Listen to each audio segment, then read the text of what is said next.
Ursula Green endured a rough childhood as the Count's illegitimate daughter. However, she came to harness magic abilities, ultimately allowing her to become a respected sorceress. This is exactly the typical cliché for a main character. However, Ursula will never be able to become the protagonist. It is because even though Ursula had only just turned 10, she was weak and a burden to the Green residents. Currently, the protagonist of our story has become Ursula Green. Despite being an illegitimate child in a challenging situation, she aspires to become a brilliant sorceress in the future. Despite that, our protagonist can't say that turning into Ursula is a good thing. It is because Ursula isn't the main character of this story. She's supposed to die from the protagonist couple's power of love. This is her fated conclusion, already set in stone. The story our protagonist has transmigrated to is a romance between an emperor and the saintess who saves the world. And in this world, there is no mercy for an antagonist like Ursula. Near the end, Ursula transforms into something resembling a phoenix and threatens the protagonists. The male lead defeats her. After going through her designated punishment, Ursula's soul falls into darkness and experiences perpetual torment. Presently, Ursula jolts back to reality and pays attention to her father's words. Count Green tells Ursula the imperial family requested a magician from their family to be sent to the northern front lines. Ursula realizes there are 6 years until the original novel begins. The Empire is currently at a disadvantage in their battle against the evil monsters. As a family of magicians, the Greens are expected to provide support to the palace. However, no one volunteers. Ursula's brother, Cain Dell, forcefully suggests she go, as she is not a child of the Countess like the others. The 13-year-old Ursula realizes their unanimous agreement was premeditated. Her sister justifies this by stating that Cain must succeed the family, and Ursula is expected to marry soon. Ursula feels powerless, as she was never taught magic due to her status as an illegitimate child, and was often confined to the attic and mistreated. However, Ursula does know the basics of using magic. With all eyes on her, Ursula knew she had no choice from the start. No one is on her side on this estate. Only one line was given to explain Ursula's past. In the end, Ursula agrees to go and represent her family. They all praised her for making the right choice. Ursula wonders if the real villain would have been in the same position as her and must have felt the same way. However, unlike her, our protagonist doesn't intend to resent anyone. It is because this is a world that she wrote about. The Green family pushed Ursula to come to the northern front line, Hylon, ruled by a ruthless duke. Just from looking at it, Ursula could tell the duke seemed like a person who would reside in a demon king's castle. Ursula is led to the duke's study. She comes face to face with Duke Abel Hylan. The Duke points out what a scrawny kid is doing here when he is told a genius mage will be supporting him. Ursula knows Abel Hylan will become the master of the male lead in the future. As someone who supports the male lead, Abel was a character who was quite popular among the readers. If any problem arises, Abel will favor helping the male lead. Even though he is much younger now than when he appeared in the original story, Ursula would dare to say that he is still quite a wild character. Abel was enraged that the Count sent a little kid and vowed to make the Green family pay after the war ended. He walks towards Ursula and coldly demands that she explain why the Count sent a little kid like her. Ursula explains that while the eldest and second eldest siblings are expected to inherit and wed, the third-born brother is now on the verge of becoming engaged. Abel scoffs, remarking that the fools take war lightly. He says a child like her isn't needed here and tells her to go home. Ursula doesn't know about Abel, but there is no reasonable place for her to return to right now. In the original story, Ursula was unaware of her magic abilities and was kicked out of both the Green and Hylon estates. The wounds from being thrown away by the world was the reason why Ursula became a villainess. But the current Ursula knows that this body possesses an extraordinary number of abilities. Ursula refuses to comply with his command. She is aware mages are generally well-respected and not cast out. Ursula believes it would be better to prove her abilities and establish a foundation for herself. She also knows that once the male lead enters the war, the situation will change. Ursula plans to hold on until then, gathering enough money to avoid any dangerous outcomes and eventually settle in the countryside. She asks the Duke for a chance to prove her worth, suggesting she be allowed to go to the battlefield as a mage to demonstrate her value in the war. Her request surprises the Duke, leaving him speechless. Then he breaks into a smile, calling it the funniest thing he's heard lately, and agrees to give her the chance she seeks. Later, Abel consults his subordinate, Geron, and asks him his opinion on Ursula. Geron says that the kid is very straightforward compared to other children of her age, but in the end, she's still a kid. Upon asking, Abel reveals that after 2 days, he will send Ursula to the second wall. This shocks Geron. The second wall is filled with demons and is a very dangerous area. Abel tells Geron not to worry, as he will be going with Ursula. He plans to personally throw Ursula to the demons as food if she is useless. On the other hand, Ursula rests in her new room. She is glad to get rid of the attic, but she can't believe that she fears a guy she created herself earlier. Ursula is not sure what to think about going to war, so she guesses she will have to worry later. Today was so tiring that she could not think of anything else and dozed off. The day to leave for the second wall arrives. When Abel asks Ursula if she isn't scared, she remains steady and says there is no use in being scared. Ursula knows that it is impossible for her not to be scared.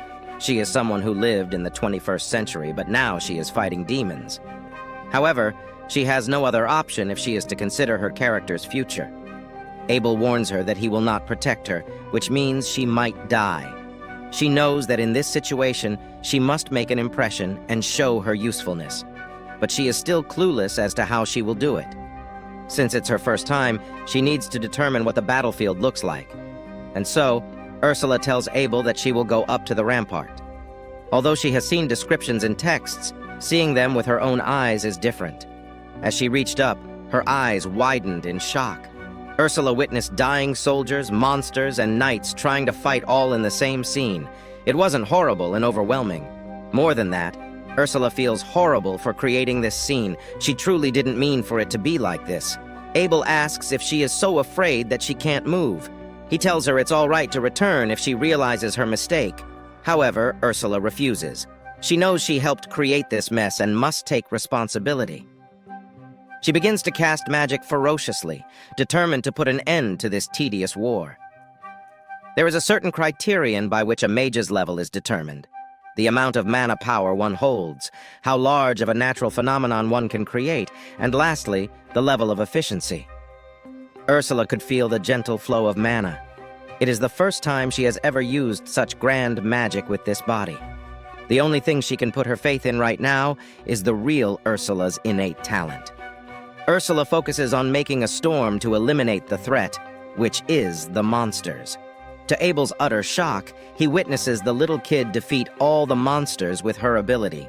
He picks her up, commenting on how it's like a divine punishment. He exclaims that this is his first time seeing a mage with dual abilities and questions if she is really a child. Ursula wonders if he will throw her off because this isn't enough. But to her surprise, Abel shows her the demons that are retreating. She smiles as she feels like she has accomplished something for the first time since coming to this world. A month passed by. Ursula became quite popular in the northern castle. To the servants, she is known as the genius mage young lady. It seems the scene of Ursula calling down lightning at the castle left a deep impression. Maybe it is because there are no other children in the palace, but everyone dotes on her, including Duke Abel. He even gave her a special order to be fed and fattened up. Thanks to that, Ursula's pockets are always filled with snacks. Basically, she is quite happy here. As for the demons, without any care, day or night, they persistently attack. The second wall, which Ursula oversees, can be said to have somewhat improved, but the other parts of the state are somewhat weak. To think that this kind of thing kept repeating for 6 long years until the original plot. Ursula talks with Geron. He reveals that he is going to visit the 4th castle wall, as he hears they were attacked suddenly this morning by the monsters. Ursula suggests accompanying him since the situation is still uncertain. Geron remains concerned and asks if she will be fine with it. Ursula knew where his concerns arose from. There was this one time when she freaked out after seeing her demon corpse. The difference between looking down at it from a castle wall and looking at it closely was too big. After that, she only followed Abel. For some reason, Abel despises when someone messes with her, and so Geron asks her to keep her visit a secret from the Duke. Then they depart together for the fourth castle wall. Things weren't going well at the fourth castle wall. They were short on manpower and reinforcements. Their only hope was Lady Ursula of the Green family, who is said to be coming soon. When Ursula and Jaren reached the fourth castle wall, a soldier reported to them that they were currently organizing the casualties from the attack at dawn today. Sparks flying in all directions and the smell of burning flesh permeating the air. Ursula has somehow gotten used to this miserable scene. Due to the situation, she can't just begin to stay next to Jaran. And so she makes her way towards the knights, helping them burn the monsters' corpses. As Ursula looks sideways to see what else she needs to burn, she finds a boy motionless on the battlefield. She could tell he was probably around her age. Judging from his clothes, he doesn't seem like a soldier. And he's probably a mercenary. In her case, Ursula has the mind of an adult in the body of a child, so it doesn't matter too much if she dies. But she knows it would have been different for this boy. To her sudden surprise, the boy flinches awake. Realizing that he is still alive, she yells for help. She identifies how he has an injury near his stomach and tries to turn his body around. The boy opened his eyes to her relief. Ursula knows the boy has a chance to live if she brings him to the castle's doctor immediately. She couldn't help but think about how attractive the boy was, but what concerned her the most was what the boy was doing there. Besides, even though Ursula has never seen him before, he somehow feels familiar to her. His thoughts are disrupted as the boy mutters, "Danger." The knights also warn Ursula. Ursula looks back to see a monster heading towards her. The boy immediately pulls Ursula to him and rolls them away from the monster's punch. As the boy turns unconscious yet again, Ursula hurriedly uses magic to eliminate the monster. She suddenly feels dizzy. She guesses that using too much magic in a hurry puts a toll on her body. But compared to the boy, she knew her injury wasn't much. When Ursula could look clearly at the boy's face, a thought suddenly came to her mind. Old clothes, presumably noting that he is a mercenary, and black hair as dark as the night sky. Beautiful, dark, turquoise-grayish eyes in appearance that stand out even when covered in dust. Ursula didn't recognize him at first because he was younger than she presumed. She wonders and contemplates whether this kid is the male lead, Atlas. The sudden realization makes her flabbergasted. Ursula is aware that there are still 6 years before the original novel begins. So why is the male lead lying on the ground right under her nose? She tries to remember whether this is when Atlas meets the Duke. She pushes her thoughts aside, knowing now is not the time to think about it. If the boy really is the male lead who will eventually save the world, dying here after saving Ursula would mean the end of the world. She has a doctor call for him quickly. 2 days pass by, and Atlas begins to get better, though he hasn't regained consciousness yet. Ursula tries to guess if Atlas is 14 years old. While she never wrote a full backstory for the male lead in the original plot, she did set up a few simple details. Like most male leads, there's a secret about Atlas's birth. He is the prince of the Empire. Ursula is currently a secret illegitimate child, to be exact. Atlas was born to a mother from a powerless commoner background. Many people wanted him dead because they regarded him as a thorn in their side. Since childhood, he has constantly lived with his life in danger. Because of this, Atlas's mother tried to flee to another country to protect her son. As mercenaries followed the mother-son duo deep into the forest, Atlas's mother hid her son and parted ways with him. However, she failed to escape, and she died. When Atlas found her, she was severely injured. Just like that, Atlas was left all alone at a young age and escaped to Halon in the north. He did so because Halon was in the far corners of the Empire, where those who wanted his life were unable to reach him. Later, Abel recognizes Atlas's talent with the sword and takes him as his disciple. That is where the story of Atlas's childhood ends.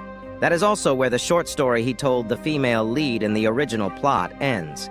Thinking about how this kid experienced these events makes Ursula feel sad and apologetic. She had planned to leave this place at the right time, but even so, she decides to treat Atlas well while she is here, to reflect. Plus, she must be on good terms with Atlas, so he won't kill her later, as planned in the original story. With these thoughts in mind, Ursula dozes off. When she wakes up, she finds Atlas awake and staring at her.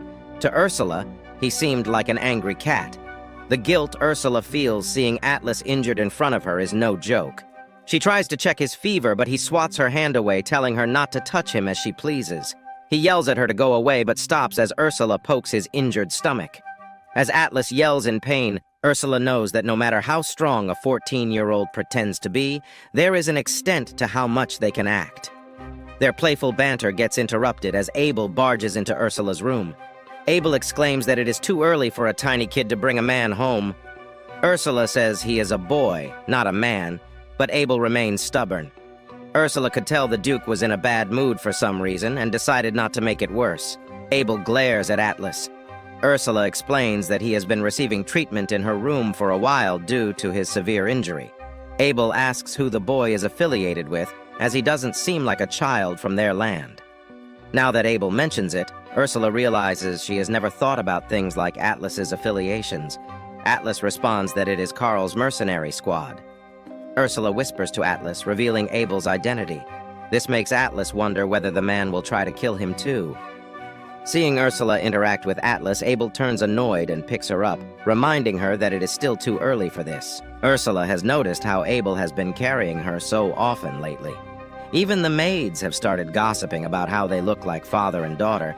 It might be because they both have silver hair. Ursula asks if it is okay for Atlas to stay here until he gets better.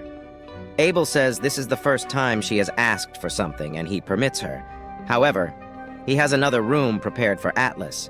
He asks Ursula if she is planning to stay in the same room. Hearing this, Atlas turns flustered and asks how sheltered she is. Even though they had just met, Ursula could tell Atlas really hated her. Ursula finds no need to tell Atlas why she is here. All he needs to do is grow up safely, fall in love with the female lead, and save the world. Ursula plans to watch over all of this with a parent's heart. As Ursula is being carried away by Abel, she notices how his attitude has softened a lot lately. The confusing thing is that she is not sure if Abel is being kind to her. That night, Atlas lay awake, his mother's words ringing in his ears.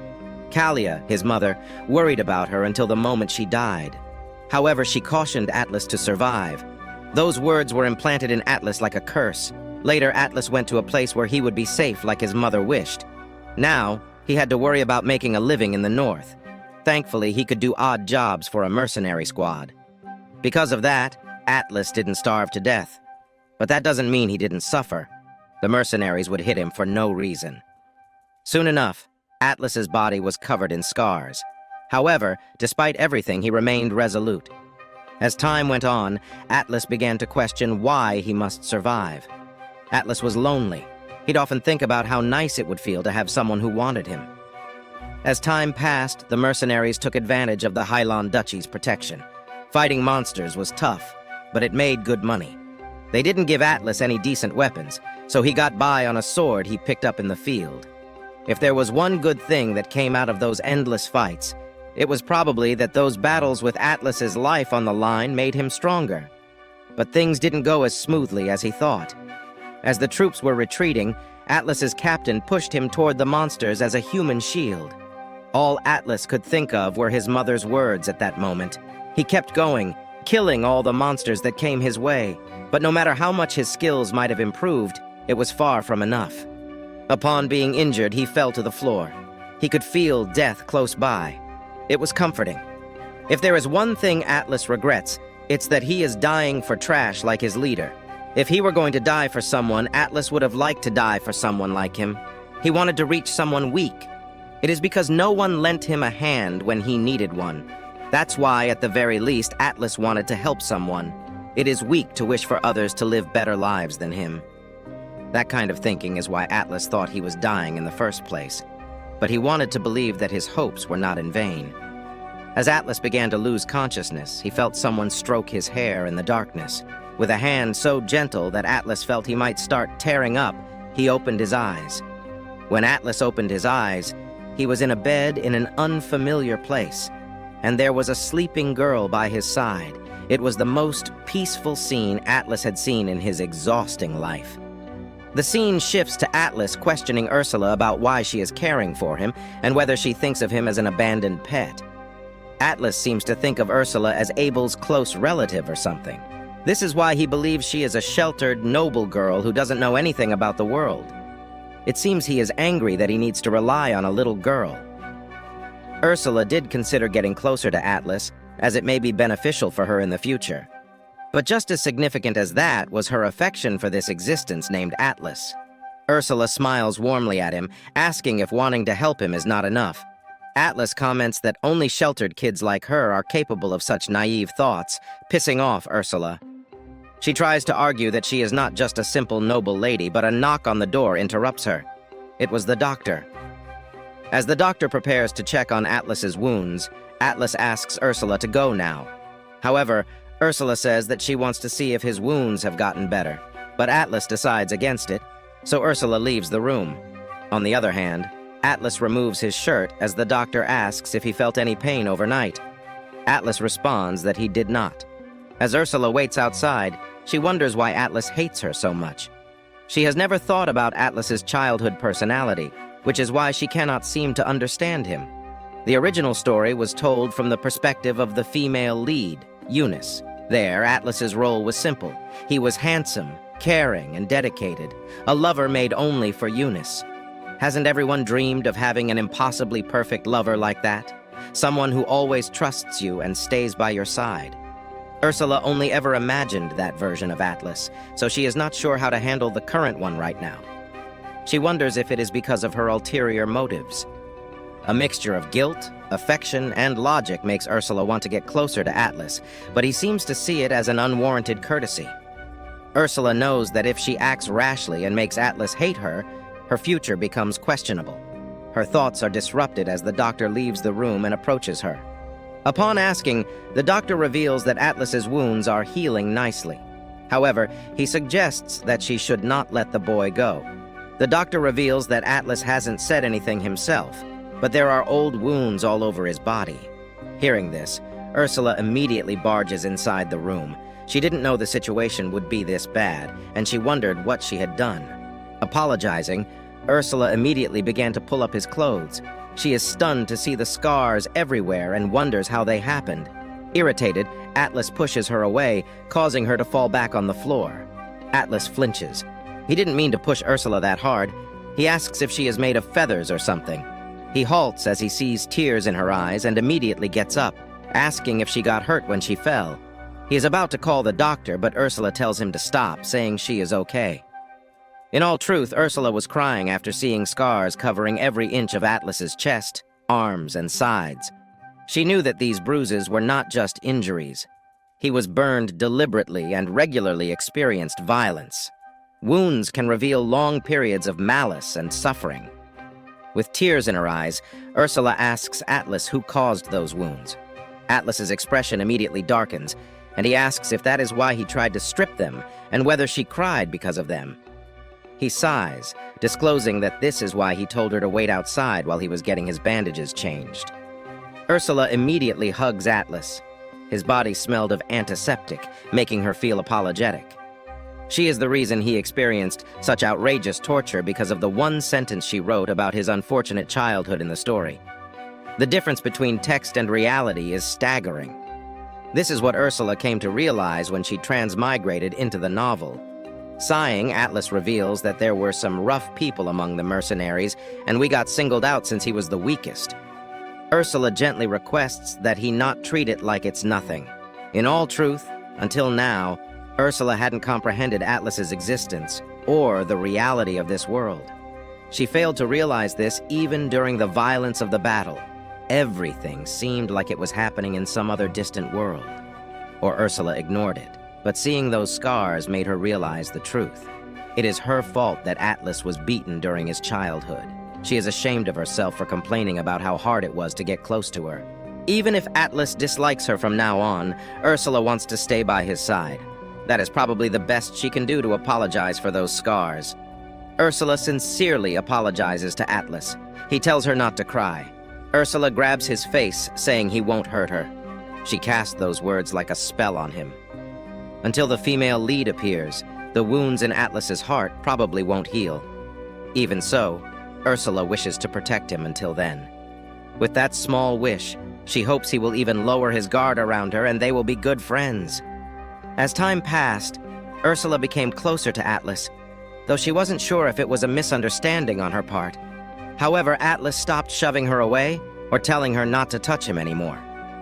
To her, this was a huge development. She continued fussing over his injury and had him stay put until he was fully healed. Seeing Ursula keep calling herself an older sister, Atlas becomes curious and asks how old she is.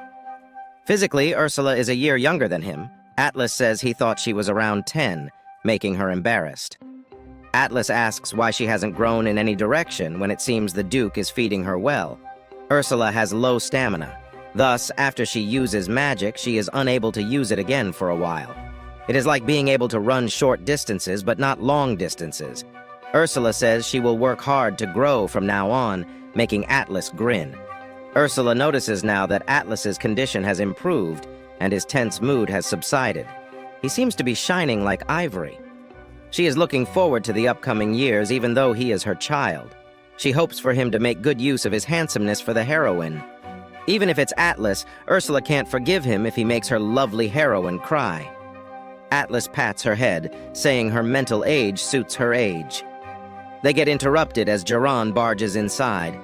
He informs Ursula that a huge monster is approaching the second wall. Ursula prepares to leave immediately, but Atlas holds her back. He asks why she is going there. This makes Ursula realize she hasn't told Atlas about her identity. She discloses how she is the mage fighting here. But Atlas still doesn't let go of her and says the second wall is the most dangerous place. Disgusted, Atlas confronts Jaren for having a kid fight there and asks if the strong Hylon castle is short-staffed. Jiran remains speechless. Ursula could understand why Atlas got mad. He always had a strong sense of justice, just as she wrote in the story. Ursula assures Atlas that she is fine. She simply explains that she doesn't have anywhere else to go. She needs somewhere to stay, and the Hylon Duchy needs a mage. Originally, Ursula decided to stay here. Therefore, she knows there is no need to criticize or get angry at anyone for sending her to the battlefield. It is a mutually beneficial deal. When Atlas asks about her family, Ursula reveals that she is an illegitimate child and that her family sent her here themselves. She is sure Atlas will understand her situation, as he has gone through something similar. There is no one to protect you if you are an illegitimate child, and you must pay a price to keep yourself alive. After all, kindness always comes with a price. He asks if she isn't scared of dying. Ursula simply responds that it would mean she wasn't skilled enough to live. She tells him not to worry and leaves with Jaren. Atlas watches her leave, hoping she comes back soon. Outside, Ursula comes face to face with Duke Abel. She is sure he must have heard the conversation, and she hopes he isn't angry. However, Abel gently picks her up and lectures her to stay with him when they arrive at the battlefield. In the end, they successfully defended the second castle wall and lived an ordinary life afterward. Plus, there were subtle changes in Ursula's relationship with Atlas. When Atlas found out that she was a mage, he stopped acting so sarcastic around her. But sometimes he sends her confused looks while they are talking. Fortunately, Atlas's wounds have fully healed. Ursula wonders how to keep Atlas here, as they have run out of excuses. Abel summons Ursula to his study and discusses the boy she brought to the castle, who has now recovered. Abel suspects that Ursula knew the boy's true identity as a prince. Though Abel has likely already investigated Atlas's background, Ursula feigns ignorance, claiming she only knew Atlas as an orphan from the missionary. Abel finds Ursula's behavior perplexing, as she seems both innocent and cruel at times, leaving him unable to discern her true personality. Ursula offers to leave, but Abel decides to keep her close and assigns her a new mission. Ursula is relieved, knowing Abel's distrust of the royals would have made her position precarious. Abel reveals that recently, the citizens of the Fourth Wall filed a petition. The mercenary regularly uses violence and harasses children and women. He hands her a paper to read. As Ursula reads the content, she is taken aback. The mercenary the Duke was talking about was the one where Atlas used to work. She realizes why Abel gave her this task. The Duke orders her to make those arrogant scumbags pay. Abel points out how Ursula will release the boy to the Fourth Wall anyway and has her deal with the matter in this way. Ursula agrees to take on the mission. The scene switches to Ursula riding the carriage with Atlas. When Ursula turns excited to see snow and makes a snowman, Atlas grumpily responds. But when he later promises to make a snowman with her, he realizes he doesn't know how to make girls his age feel happy. He still can't believe the little girl is a wizard. It might be because he hasn't seen her fight. To Atlas, Ursula looks like the winter fairy from the fairy tales. Her silver hair is just like snow, and her red eyes are like roses. Her pale white skin also seems unnatural. Atlas thinks of her as a white rabbit running on the snow. But contrary to that, how can a small kid protect the most dangerous place? The second wall. This puzzles Atlas. She even took care of him. He wonders whether Ursula knew he had royal blood in his veins. He wonders whether she approached him to take advantage of him, or worse, kill him. Though he wants to trust Ursula, he can't. Ursula asks Atlas about the mercenaries' weakness. He reveals that they follow the dog-eat-dog formula, threatened by the stronger and threatened by the weaker. If you want to control the mercenary group, you must show them a life-threatening danger. This makes Ursula think of a way to punish them. To Atlas's confusion, Ursula smiles and thanks him for the advice. Upon asking, Ursula reveals the mission the Duke assigned her. Alex tries to talk her out of it. Suddenly, the carriage stops, making them realize that they have reached the fourth wall. They approach the knights. Initially, the knights don't believe that Ursula has been sent for their aid, but with the Duke's official document, they believe Ursula. First and foremost, Ursula orders every mercenary conducting a crime to be arrested. Secondly, she has them gather everyone in the square. She then turns to Atlas and asks where the mercenaries usually gather. Atlas reveals that they are always at the pub near the fourth wall. To Ursula's surprise, Atlas volunteers to come along with her. He assures her that he isn't incompetent and has been on the battlefield before. He also volunteers to be her shield if anything happens, telling Ursula that the people here aren't as kind as her. Ursula smiles. It seems like Atlas is worried about her. Without any protest, Ursula happily follows Atlas's lead. As Ursula wanders through the streets, she hears people looking at her with a mixture of confusion and curiosity. They couldn't believe the Duke sent a kid. Ursula also ponders why Abel assigned her this work while suspecting and lending her the power of the Lord. She decides to worry about it later and focus on the assigned work first. The first thing Ursula thinks about is the task of punishing the mercenaries. She wanted to give them a warning to set an example for the others. If this goes well, Ursula is sure it will help with the village's security, but if the punishment is too normal, the consequence will be reversed if it ends with only light punishment. As she murmurs how harassing children and women will consequently result in losing the most important part of the body, this scares Atlas. Ursula shrugs it off as nothing and ponders the possibility of banishing the mercenaries from the fort and letting them out with those cruel monsters. She was involved in satisfaction, deciding to let them choose between the two. As Atlas and Ursula are about to approach the mercenaries, a woman quickly approaches Ursula in worry. She warns Ursula that the mercenaries are not ordinary. She says she cannot stand watching her lady fight those dangerous guys. Upon asking, the lady introduces herself as Salute. Ursula tells her not to worry about them, and they head forward towards the square. Ursula sees how the knights have already captured the mercenaries. She is appalled by their strength, as it takes 2 to 3 soldiers to hold one of them back. The mercenaries recognize Atlas as well, and are surprised that he is still alive. Ursula approaches the leader of the mercenaries, knowing that he pulled the villagers and abused little Atlas with his well-built body. Stealing, torturing, and harassing women is everything except murder.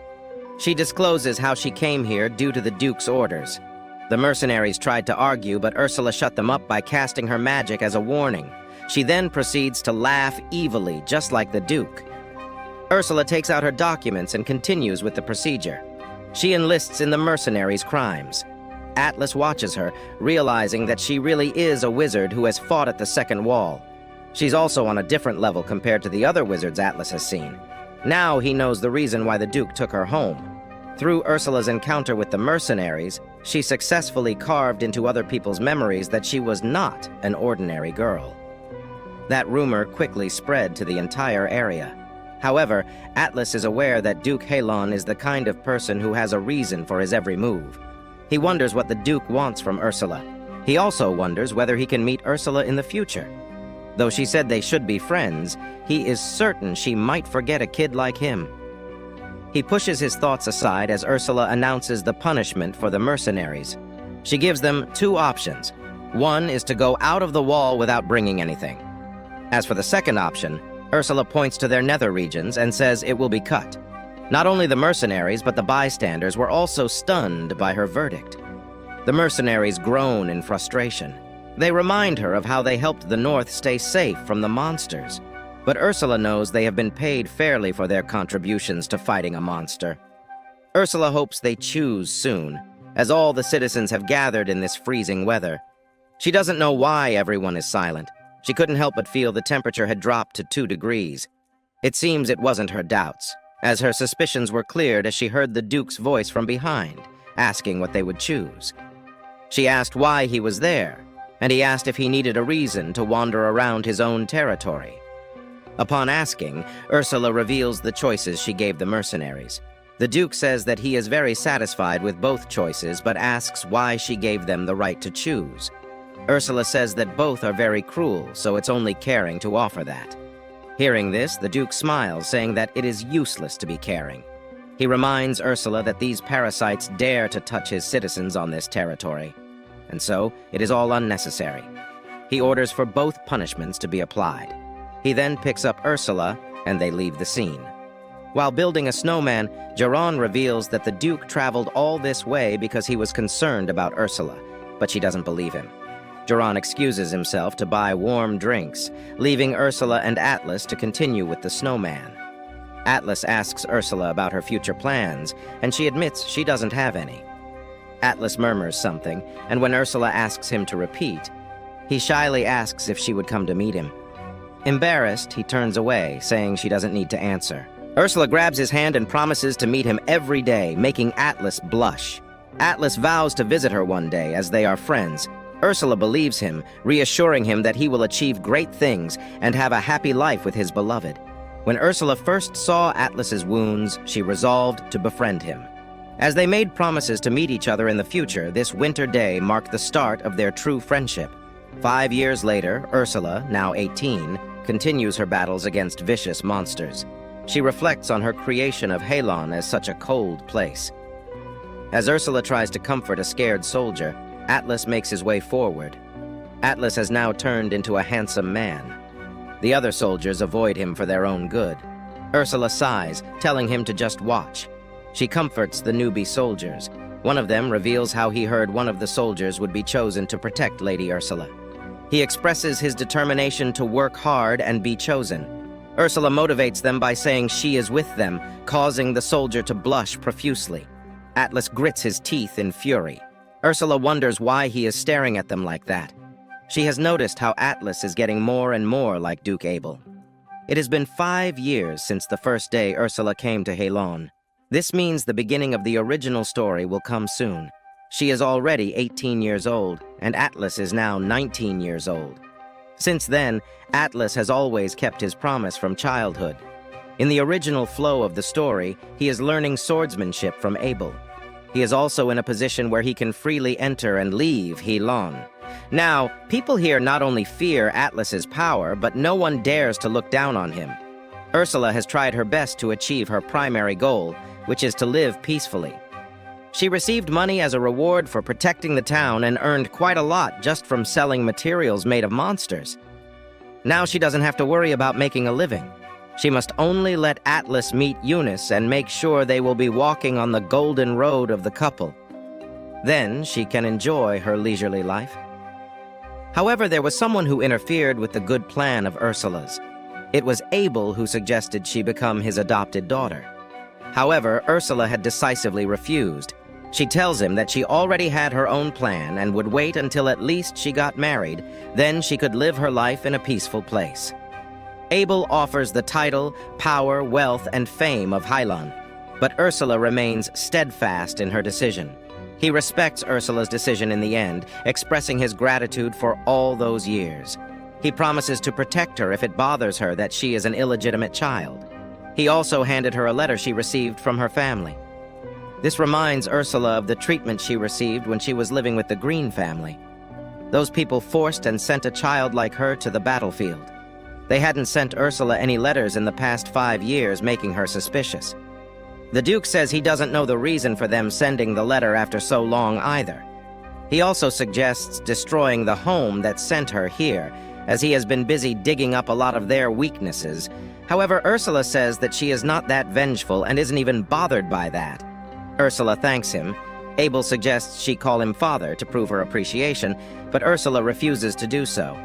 Abel sighs, calling her a cruel girl. Back in her room, Ursula reads the letter. To her surprise, her family has asked her to confirm her death. According to the letter's contents, her father, Count Green, is now in critical condition. Because of that, the family must deal with things related to inheritance. They have asked for a document to be sent confirming her death. She's a blood relative of the Green family. It turns out they didn't expect Ursula to be alive from the beginning. She was a nuisance to the family, who sent her away to die 5 years ago.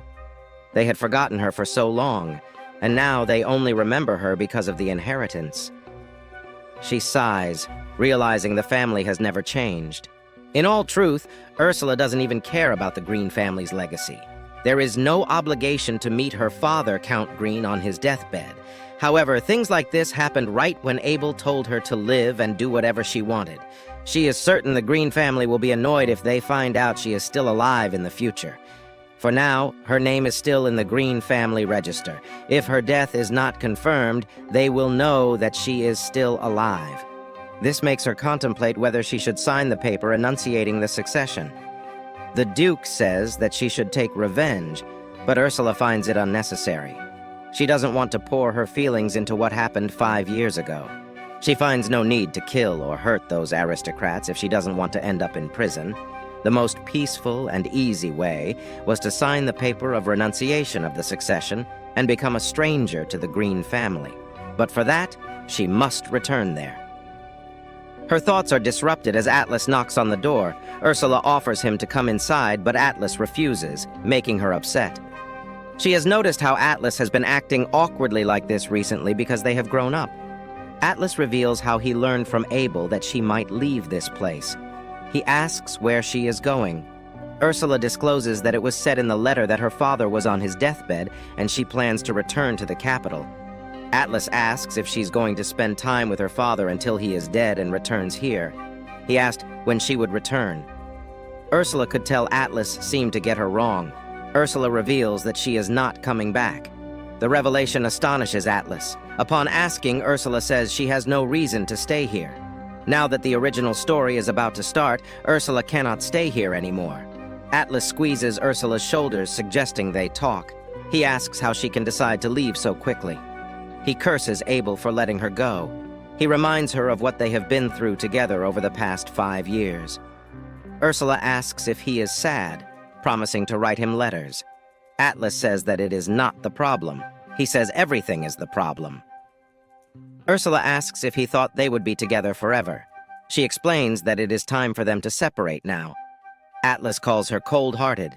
Ursula pleads with him not to make such a sad expression. Ursula is aware they are no longer children, but she can understand why Atlas is like this after hearing she is going to the capital. It's because it's where people aiming for Atlas's life live. To Atlas, the capital is both his homeland and the place he has run from. She comforts Atlas, telling him not to be sad.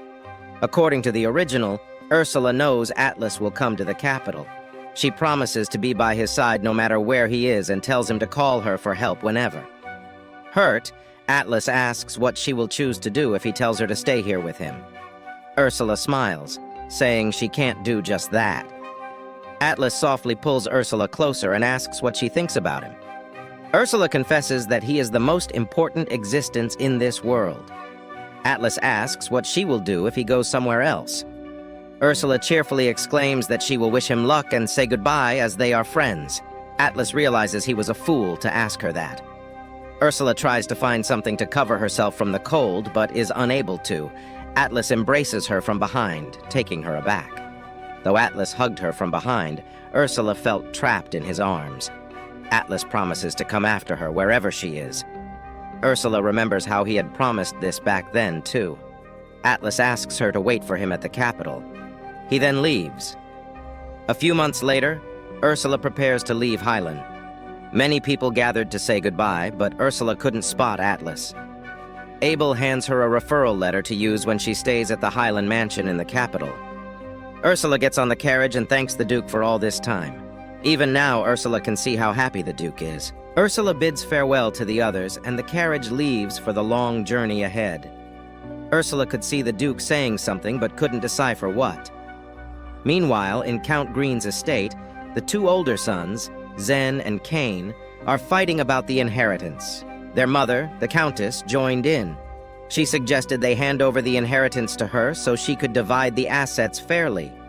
But to her shock, Zen mentions her love affair and refuses to hand over the inheritance to her, fearing that she will give all the inheritance to her lover. Their quarrel is interrupted as the butler announces the arrival of Ursula. As Ursula made her way in, she could see their surprised expressions. They had expected that she would be dead. Ursula cheerfully greets her family. The scene shifts to the next morning. Ursula has been given a decent room by the family. She is sure to have created a fuss had they given her the attic to spend the night in. The pricing expressions yesterday really pleased Ursula. Those people seem to be asking about inheritance, and Ursula hates being dragged into this. She thinks it is better to sign the paper to give up the inheritance right and leave tomorrow. As the maid brings her water to wash her face and refresh, she finds the pot dirty and the water smells bad. This makes Ursula realize that this is the water used to wash rags. Ursula is disgusted. She wonders how they could be so stupid and despicable. No matter what, Ursula was the representative of the family that had been on the battlefield for 5 years. She couldn't believe they were treating her like this despite everything. On top of it, the maid was laughing in her face. At first glance, the maid looks familiar. Ursula soon recognizes her, realizing that she met her 5 years ago. She is the Countess's lady-in-waiting, who used to always ill-treat Ursula for being an illegitimate child. Ursula realizes it wasn't a mistake that she got such a decent home. The family has been working together. This means that the whole family has always thought of her as a worthless, illegitimate child. However, the Green family is not aware that Ursula isn't a powerless 13-year-old child anymore. Their ill treatment makes Ursula's thirst for revenge burn up again. Thinking about how Ursula's character has been suffering her whole life, she cannot let it slide anymore. And so, Ursula confronts the maid. She notes how the maid is looking at her straight in the eyes. Normally, this is unacceptable to do in a noble family. Even now, she's treating her so half-heartedly like this must be because she believes in the Countess's favor and represents her attribute. The maid must have thought the Countess had always hated her. To the maid's utter shock, the Ursula, who was always compliant because she was afraid of being locked in the attic, slaps her right across the face. Ursula's comments that she is glad the family doesn't seem to have changed one bit. The maid feels intimidated as Ursula smiles calmly at her, making her unable to break. The maid yelled in anger, but Ursula slapped her yet again. Using her magic to intimidate her maid, Ursula questions her about the mistake she made. She discloses how, in Heilon, people would cut the tongues of servants who dared to mock their masters. The maid tears up and apologizes for being so arrogant. The maid tries to leave, but Ursula pours the dirty water on her, telling her to correct her mistake. Later, Ursula realizes that she lost her temper easily. Her thoughts are disrupted as the Countess approaches her and asks why she is wandering out here. Annoyed, Ursula says that she doesn't have any problem walking around her own home. The Countess asks if she just said this was her house. The Countess warns her to stop daydreaming and get out of here. Ursula realizes that she doesn't have to hold it in anymore. It was the Countess who started it first. Up until now, she has had enough. However, if she attacks this family, she will have to stay here longer. She has a lot of things to do anyway. She doesn't want to be occupied with anything, including the Green family. Therefore, she plans to disclaim the inheritance completely and reorganize her name in the Green family register. Ursula knew what was on the Countess's mind based on that maid's actions earlier. Therefore, Ursula reveals to the Countess that she won't take up any gemstones in this house and tells her not to worry. However, she also won't let any of them own those gemstones. If it's possible, Ursula hopes that the Countess will show it off as much as she can. Only then, when she loses it, will she be even more desperate. Ursula reveals her plans to give up on everything and leave the house. That night, Ursula writes a letter to Duke Abel. She writes about the severance pay that he mentioned before. She decides to take it now. On the other hand, Abel had expected this. He knew Ursula Green was a strange child. She has always been strange since she was little. Normally, she acts sweet and kind, like Candy. However, sometimes she becomes firm and cold. He pushes his thoughts aside as Atlas makes his way in. The Duke reveals how he received a letter from Ursula just now. He asked if Atlas wouldn't complain that she didn't mention him in the letter. Atlas says he didn't expect anything from the start, and that it is no longer a problem now because he will go see her. Duke Abel remains unfazed and acknowledges his decision. He reminds Atlas of the time he asked him how he would feel if he were officially recognized as a prince. Back then, Atlas didn't say anything because he hesitated about revenge, life, and tranquility. But recently he made up his mind. Abel advised Atlas to have a worthy achievement if he wanted to return to the capital. Currently, he is only an empty-handed, illegitimate child of the royal family. But if Atlas carries the Hylon family on his back, the situation will be different. Basically, Atlas needs something to mark the existence of Prince Atlas. The Duke gives an example of a prince who catches the leaders of the monster in the parched land of Halon and saves many people. If Atlas is ready, the Duke is all set to prepare the stage for him. He advises Atlas to be a hero for once, and it seems that Atlas is ready to take his rightful place. Ursula soon receives a response letter from the Duke. He had agreed to do whatever she wanted. In exchange, he has her look at Hylon and verify something for him. Ursula is relieved the Duke didn't ask her to call him father. Though she doesn't hate Abel, in the book, he is Ursula's enemy. However, the present Abel wants her to be his adopted daughter. After all this ends, Ursula hopes to take a well-awaited rest. She remembers how the original story will begin soon when both Abel and Atlas return to the capital. Atlas will defeat the dragon in the north, be praised like a hero, and return to the capital. The royals will recognize Atlas as a prince because of public opinion and their dignity. What's more, after that, is when the female lead, Eunice, gets on stage. Ursula can't wait for that to happen. Since Atlas has always been dependent on her, she's a bit worried about how the story will unfold in the future. But she thinks Atlas is Atlas. Moreover, right now, she should be thinking about how to exploit the weaknesses of the Green family when they start their business. The Greens' assets were well on the sale of opium. In the Empire, of course, everything related to opium was illegal. If they have anything to do with that, everything that they earn from illegal waste will be confiscated, and the related people will be punished. However, Zen and the Countess seem to know nothing about the family having touched opium. As her first step, Ursula plots to try pushing them into a corner for a bit more. She approaches her second brother, Zen, saying she has something she wants to say about the heir of the family. Zen says she has no right to poke into that. However, his demeanor changes as Ursula votes for him to inherit the Count's title. She explains that the Green is a family of wizards, and she thinks the best wizard should hold that position. But their older brother was the heir because he's the firstborn. Ursula is aware that there is a problem with Zen. Zen has a huge debt due to gambling. Therefore, he really wants to inherit the family assets to pay them off. The debt has been paid by the Duke, but it is a secret for now. Ursula reveals a small pouch saying she found it in their elder brother's room. Zen is surprised to find it to be opium. Zen thanks her as now the issue will be resolved quickly. Ursula requests that he fix her civil status if he inherits the title. In exchange, she will spill information. Feigning innocence, Ursula puts up a whole act about how she loves her family and doesn't come back to steal the family assets, but just to look at her family once again. Zen is fooled by her acting and vows to help her on the road to freedom if he becomes the patriarch. His determination confuses Ursula, as he was the one who sent her to the battlefield. Zen then asks her the names of the servants who found opium in their eldest brother's room. The servant incidentally discovered that the opium was a lie that Ursula created. In truth, she had bribed some servants and asked them to raid Kane's room. The one that was bribed told Zen that they incidentally found it while cleaning their room, and incidentally, there were witnesses that Lady Ursula had found out the truth. For now, Ursula decides to continue to watch her schemes unfold. As expected, Zen and Kane's arguments became more vicious. The Countess was sick of it, so she stopped returning to the mansion. Soon enough, the rumors spread like a landslide, and relatives began to question Kane's worthiness as the heir. In the end, Kane was expelled from the family. Just like that, the family war ended. Finally, it is Ursula's turn to make her move. She has documents about the illegal business dealings of the Green family. It is her time to draw a piece in the game of Jenga. She plans to destroy the bottom tower. With this, the video ends.